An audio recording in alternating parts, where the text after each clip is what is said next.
The personal leadership cycle. Here's what you learn about success in life. Boring works. Do you understand? Boring works. Everything else, all the excitement, jumping up and down, peeling people off the ceilings, they lead to chaos, catastrophic. Okay. Now, in life, it still starts with refusal, because I'm still trying to fix one problem today. Marriage, right? You need counseling. You've concluded that you need counseling, but your partner is refusing to go to counseling. What do you do with that?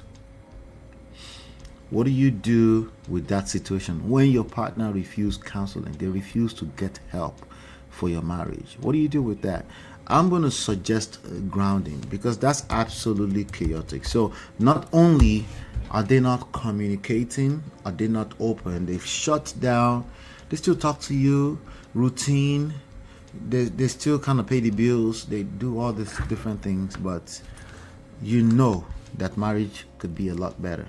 Sometimes you try to convince yourself that maybe this is it, but you know in your heart that nah, this it can't be it, right? So from grounding, you're able to go into. I'll explain them. You're able to go in the direction of ownership. All right. Ownership here has to be radical. Okay, radical ownership. Radical ownership. Very, very important. Okay. This one is as opposed to counting on them for the certainty for the rest of your life, right? All right. So from ownership, you're able to create, well, you're able to identify a purpose. Okay. Let's go to purpose from here. Purpose. Purpose. There you go. All right. Purpose is the second core pillar in our framework. Right? The first core pillar is grounding. The second core pillar is purpose. I will explain that to you in a second. But with purpose, you're able to create value. Without purpose, you're going to struggle with creating value. So when you can't create value, it's very hard for other people to see value in you if you're not creating value. Should I break that down further? Is that good enough? Anyway, I'll come back to that, but let's just say value, right?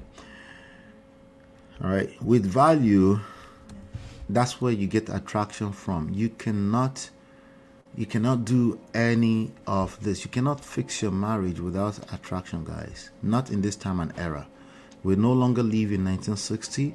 You're competing with 8 billion other people. Attraction is necessary. You know why? Because if you don't have attraction, now you leave room. You leave room for unnecessary drama. All right. Let's see here. All right. So from attraction, you're able to create stability. Remember stability? Yeah, remember stability? I had it here. I said this was the goal, right? Stability. What we needed was stability, right? So we can finally get to some level of stability. Finally.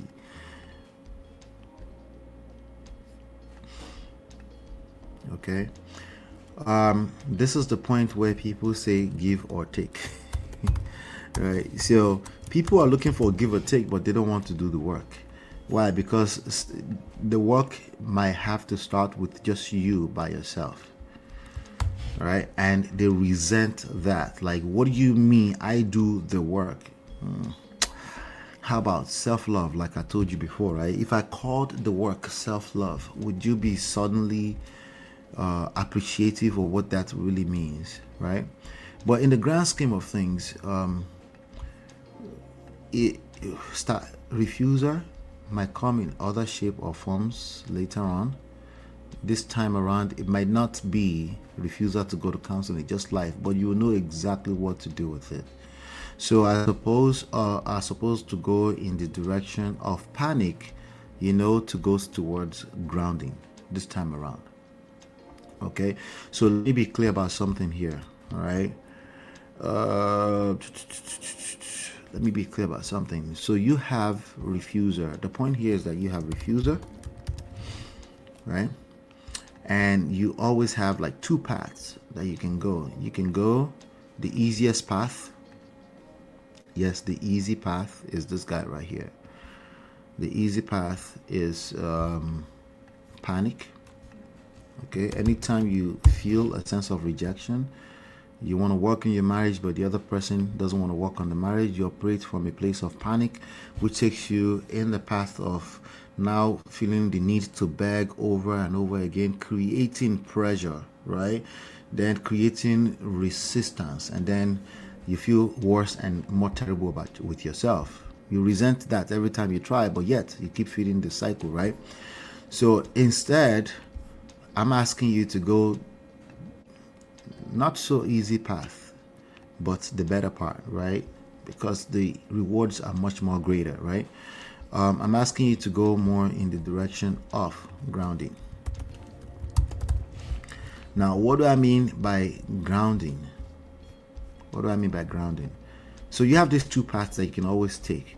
And this is what I mean by personal leadership. This one is going to be like, it's almost reflex action that you would take from a place of panic. You don't have to help it. It's just, but it's also the path of destruction for your marriage, right? So now, what do I mean by grounding? Grounding is an opportunity to find your footing before you even try to take any kind of action. Remember, the refuser, the trigger remains the same because life happens. Everybody will find themselves in a place of conflict, potentially to the point of almost divorce. Divorce is so rampant that it's there. The rate might seem like it has reduced with certain recent studies, but also less and less people are afraid of marriage. So it's not exactly that the rate reduced, but they're comparing the rate towards the general population. But anyway, statistics is just exactly that. You have to actually study it further to really interpret it properly. But refuser, that trigger remains the same, right? It happened to you because life happens, right? They rejected counseling. They avoid reconciliation conversations. They insist they don't want to work on the marriage. You take that refuser, you take it seriously. You acknowledge it. You don't treat it like, oh, it's just another. You see it as an instruction. You see it as information of the state of situations in your relationship, right? So instead, you go towards grounding, right? You return to gratitude. You return to gratitude. You return to gratitude, meaning you start to see that, okay, instead of seeing that the worst case, you see life as the worst case thing that can happen to you. You see, like, okay, this is an opportunity, right? You go back to God, you go back to prayer for things you can't really control, and you focus on learning about everything you can control. Well, there's one thing you can control in all of this, is the third core pillar, is the self. You can control yourself. You can control how you react to life crisis, to life conflict. You can even do so better when you educate yourself, right? So you push certain things you can control in the direction of prayer, and then now with prayer, you know that you need work, right, before it can really work, right? So you have patience, and you understand that it's a process, right? To move from a place of panic, you don't need process. In fact, it takes a few seconds. You can destroy everything with your arrogance, with your apologies. The apologies mixed with defensiveness, right? It just gets worse and worse and worse. You have a hard time understanding why things are not working well, why they won't just come to counseling with you so you can once and for all fix all of this. You're basically counting on another human being for the certainty for the rest of your life. And I'm telling you that you are much more powerful than that. So we go in the direction of ownership, right? Radical ownership. You identify your actual portion of the crisis, right? You don't have to sit in that place forever, because you know why sometimes you have to sit there forever, because you're mixing it with persuasion, with begging, right?